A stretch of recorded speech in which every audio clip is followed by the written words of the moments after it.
Hello दोस्तों, मैं राहुल पाठक आपके अपने YouTube channel be happy crackers पर आपका स्वागत करता हूं। जैसा कि दोस्तों हम लोग पिछले क्लास में मनोविज्ञान पर चर्चा किए थे, इसमें हम लोगों ने डिफिनीशन पढ़ लिया था और आज हम लोग मनोविज्ञान के प्रकार पर चर्चा करने वाले हैं। उसमें सबसे पहले हम लोग चलते हैं। पहला प्रकार है सामान्य मनोविज्ञान।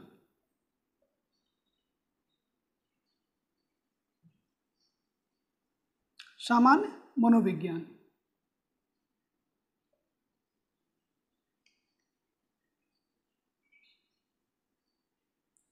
दोस्तों, अब सामान्य मनोविज्ञान होता क्या है? तो सामान्य मनोविज्ञान मनोविज्ञान की वह शाखा है जिसके अंतर्गत हम लोग सामान्य प्राणियों के व्यवहार का वर्णन,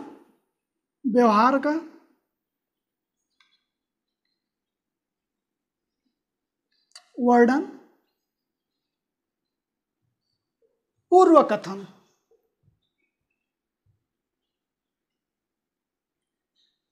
कथन और उस पर नियंत्रण के बारे में पढ़ते हैं।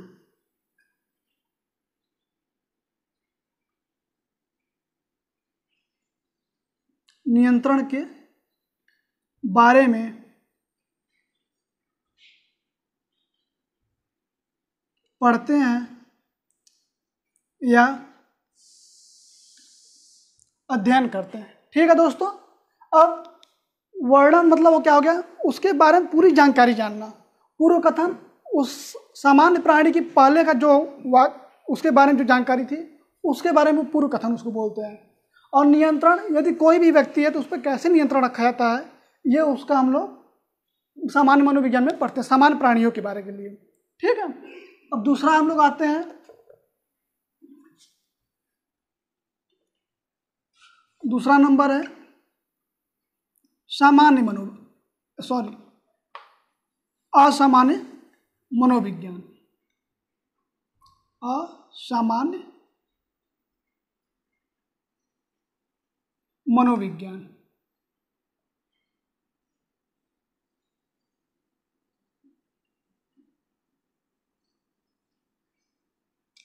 दोस्तों, असामान्य मनोविज्ञान क्या होता है? मनोविज्ञान की वह शाखा जिसमें हम लोग असामान्य प्राणियों का व्यवहार, उनका पूर्व कथन और उसके नियंत्रण के बारे में पढ़ते हैं। ठीक है, अब चूंकि हम बोल रहे हैं सामान्य प्राणी और असामान्य प्राणी। सामान्य प्राणी मतलब समान समूह के लोग, ठीक है, और असामान्य प्राणी मतलब कई जाति या कई समूह के लोग। तो इसमें डिफरेंट हो जाएंगे। अब हम लोग चलते हैं तीसरे टॉपिक पर। तीसरा आता है मानव मनोविज्ञान।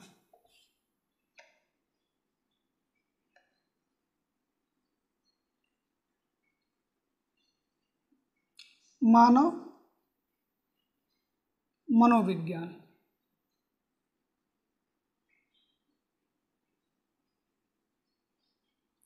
दोस्तों, मानव मनोविज्ञान की वह शाखा है जिसके अंतर्गत हम लोग मानव के व्यवहार का वर्णन, पूर्व कथन और उसके नियंत्रण बारे में पढ़ते हैं। ठीक है दोस्तों, जैसे यदि कोई मनुष्य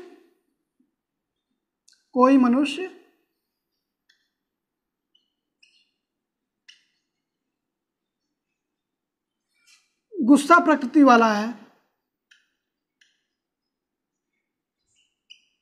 गुस्सा प्रकृति वाला है, तो साइकोलॉजी में हम लोग ये सीखते हैं कि मनुष्य सबसे पहले गुस्साता क्यों है। ठीक है, उसके बाद गुस्सा होने का उसका कारण क्या है, फिर हम लोग उसका वो गुस्सा ना हो या उसके गुस्से पर हम लोग कैसे नियंत्रण रख सकते हैं, यह हम लोग मानव विज्ञान में पढ़ते हैं। आते हैं हम लोग चौथा मनोविज्ञान के शाखा पर। चौथा हम लोग का है पशु मनोविज्ञान।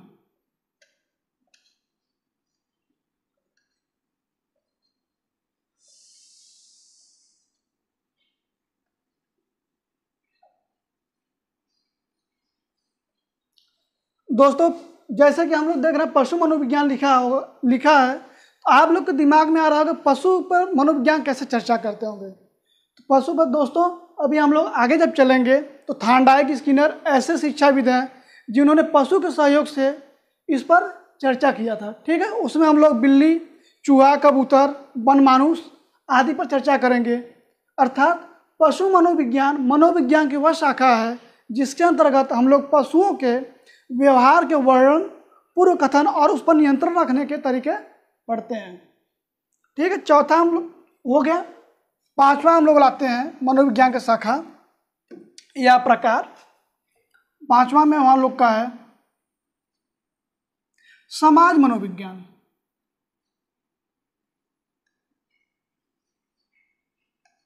समाज मनोविज्ञान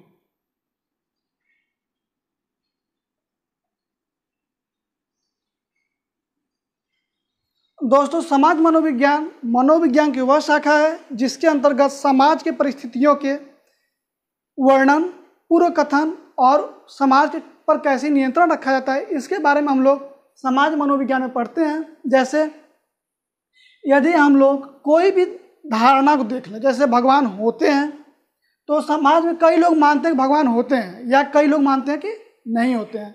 तो यह उनके अपना पर्सनल व्यवहार होता है, लेकिन अगर उसका हम लोग अध्ययन करेंगे कि वो क्यों मानते हैं या क्यों नहीं मानते हैं, तो हम लोग लाएंगे समाज मनोविज्ञान में। ठीक है दोस्तों, अब आते हैं हम लोग छठे प्रकार पर। छठा प्रकार हम लोग का है सैन्य मनोविज्ञान।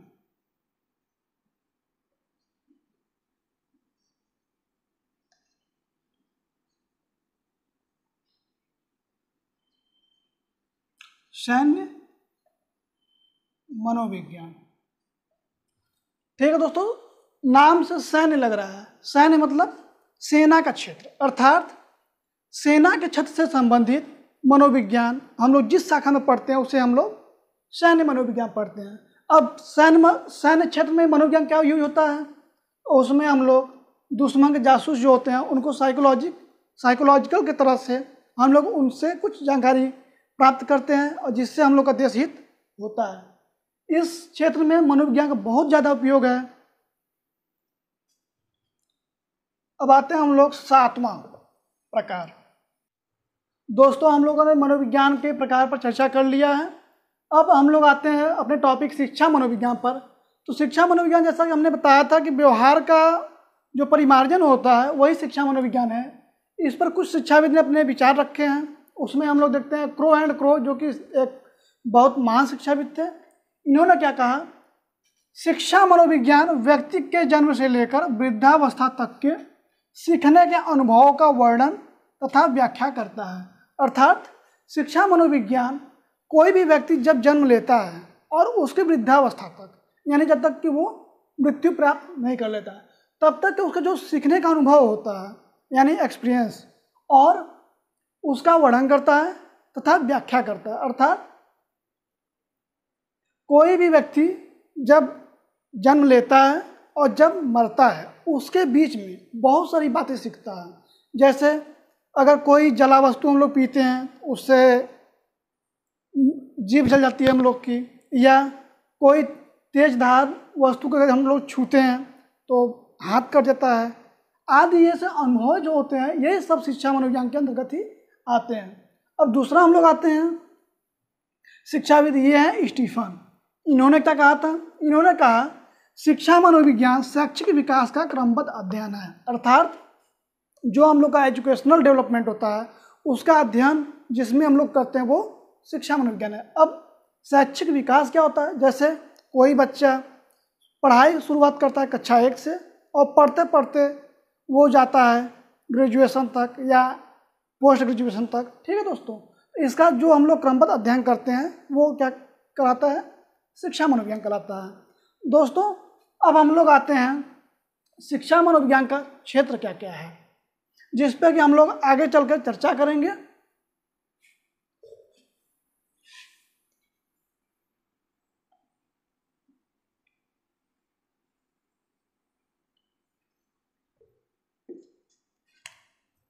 शिक्षा मनोविज्ञान का क्षेत्र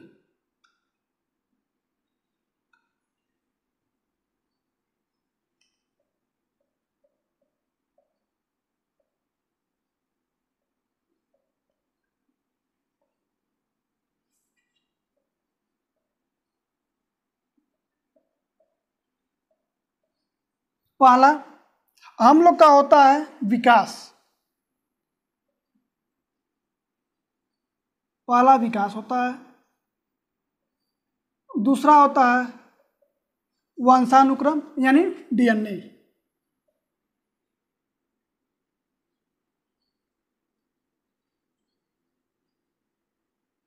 वंशानुक्रम।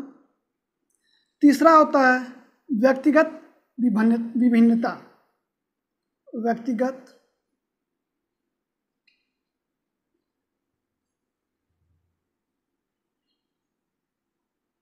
विभिन्नता। अब दोस्तों व्यक्तिगत विभिन्नता क्या होता है? जब हम लोग कोई दो व्यक्ति को लेते हैं तो उनके अंदर बहुत सारी विभिन्नता होती हैं जिसको हम लोग व्यक्तिगत विभिन्नता बोलते हैं। ठीक है दोस्तों। अब जैसे कोई आदमी लंबा रहता है, कोई छोटा होता है, कोई मोटा होता है, कोई पतला होता है आदि। अब हम लोग चौथा पे आते हैं विशिष्ट बालक।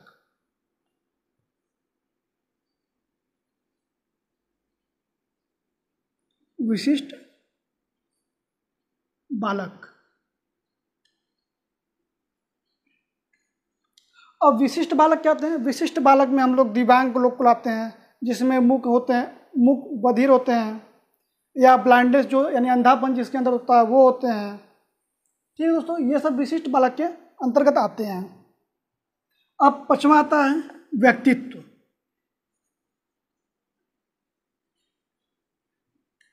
व्यक्तित्व यानी पर्सनालिटी। जैसे कोई व्यक्ति कैसे रहता है, उसका रहन सहन क्या है, उसकी पर्सनालिटी कैसी है, इस पर चर्चा हम लोग व्यक्तित्व में करेंगे। दोस्तों अब छठा नंबर है अधिगम प्रक्रिया।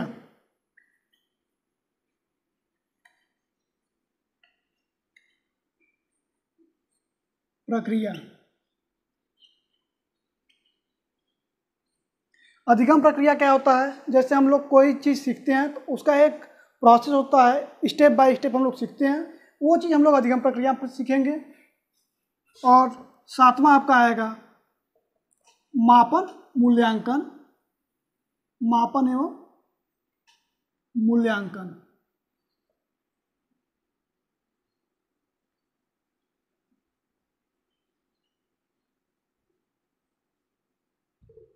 मापन और मूल्यांकन क्या होता है दोस्तों? जैसे हम लोग किसी भी बच्चे को पढ़ाते हैं तो वो बच्चा कितना सीखा या उसमें कितना परिवर्तन आया, तो ये चीज़ हम लोग मापन और मूल्यांकन द्वारा निर्धारित करते हैं।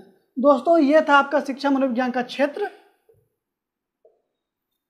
अब हम लोग थोड़ा चर्चा कर लेते हैं कि इसका शिक्षक के रूप में शिक्षा मनोविज्ञान का क्या उद्देश्य है।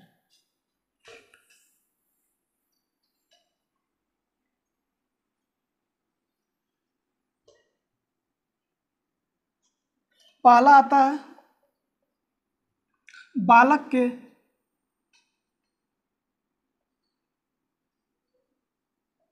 रुचि को पहचानना। रुचि को पहचानना।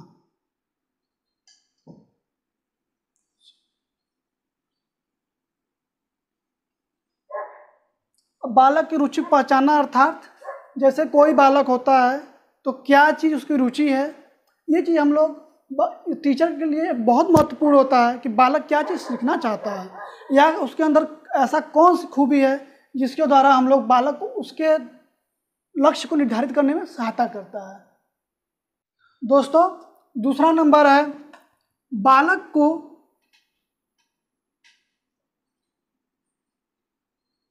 किस शिक्षण विधि से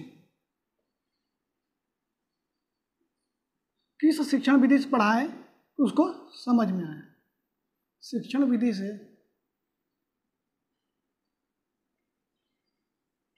पढ़ाएं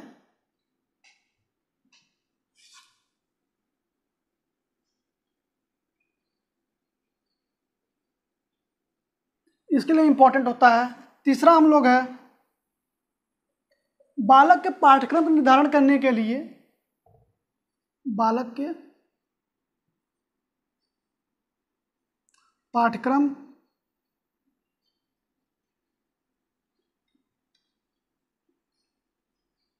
के निर्धारण में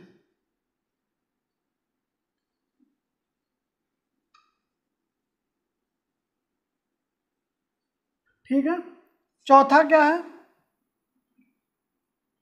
हम लोग बालक के द्वारा कैसे अनुशासन बनाए रखें विद्यालय में, यह चीज़ भी हम लोग शिक्षा मनोविज्ञान के द्वारा ही सीखते हैं। स्कूल के अनुशासन में सहयोग,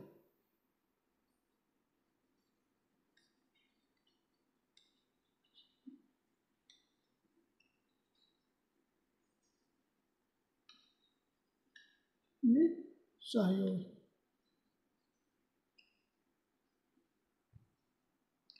पांचवा, कोई बालक किस दूसरे बालक से किस प्रकार भिन्न है, ये भी हम लोग शिक्षा साइकोलॉजी के द्वारा ही सीखते हैं।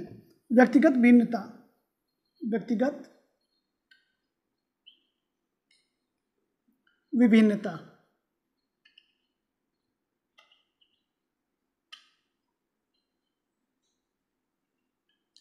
बालकों में जानने के लिए।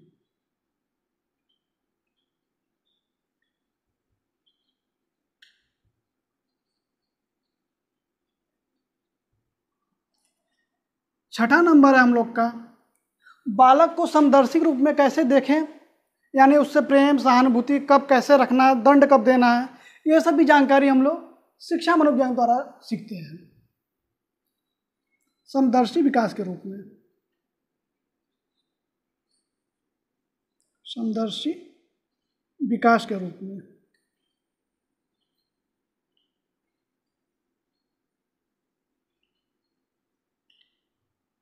और सबसे इम्पॉर्टेंट शिक्षा मनोविज्ञान का हम लोग किसी बालक के मापन और उसका मूल्यांकन कैसे करते हैं, यह भी हम लोग शिक्षा मनोविज्ञान के द्वारा ही सीखते हैं। आपका सातवां है, बालक के मापन और मूल्यांकन में सहयोग, मापन एवं मूल्यांकन में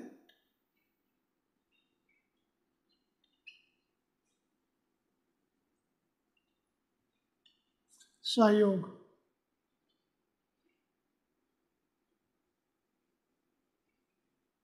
दोस्तों, ये है हम लोग का शिक्षा मनोविज्ञान टीचर के लिए कैसे उपयोगी है बालकों के प्रति। इसको हम लोग देखे हैं, 7 प्रकार के होते हैं। इसमें पहला क्या है, शिक्षक जो होता है बालक की रुचि को पहचानता है शिक्षा मनोविज्ञान के द्वारा। दूसरा क्या है, बालक को किस शिक्षण विधि से पढ़ाएं कि उसको समझ में आए, यह भी हम लोग शिक्षा मनोविज्ञान के द्वारा ही जानते हैं।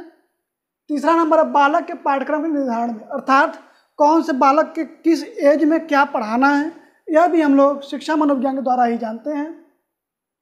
चौथा है, स्कूल के अनुशासन में सहयोग बनाना रखना, सहयोग बनाए रखना।